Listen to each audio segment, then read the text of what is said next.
Rico. Tsia, Inga mbala tsara mbiafovina mba hitanao zika minazako niafitra aminazy Isoroko Zagnahary zany ao ny fanojy taminao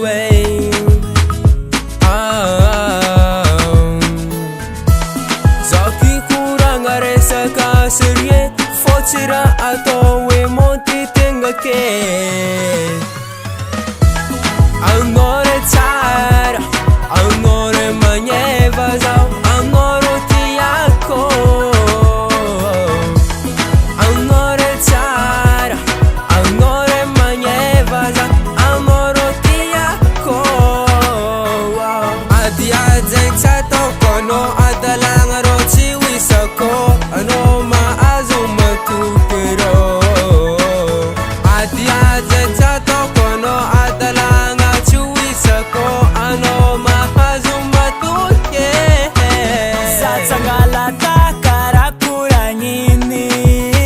fa za tiatianao karavinalidy Koragna marigny fô ninazy vande Ninazegny marigny ngaigny mavande Amiako anao raha tianao ampiadanoko anao Amiako anao raha tianao ampiadanoko magnevanao Amiako anao raha tianao ampiadanoko anao Anao ro tsara, anao ro magneva za, anao ro tiako Anao ro tsara, anao ro magneva za, anao ro tiako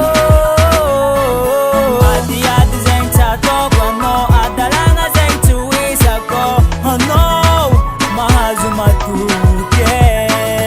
Adiady zegny tsy ataoko anao, adalagna zegny tsy hoisako Anao mahazo matoky Karakory manjaka Wevinady Ino ma raha volagny be raha taminao Ok zegny de mandinampolany Ninako fa natao je t'aime lestika Anao ro tsara, anao ro magneva za, anao ro tiako Anao ro tsara,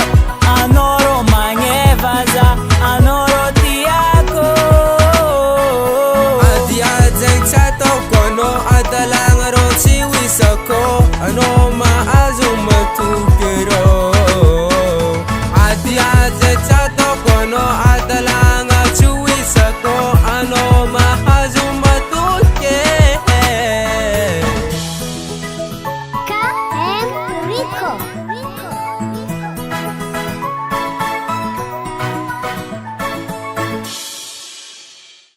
Piso zao, azana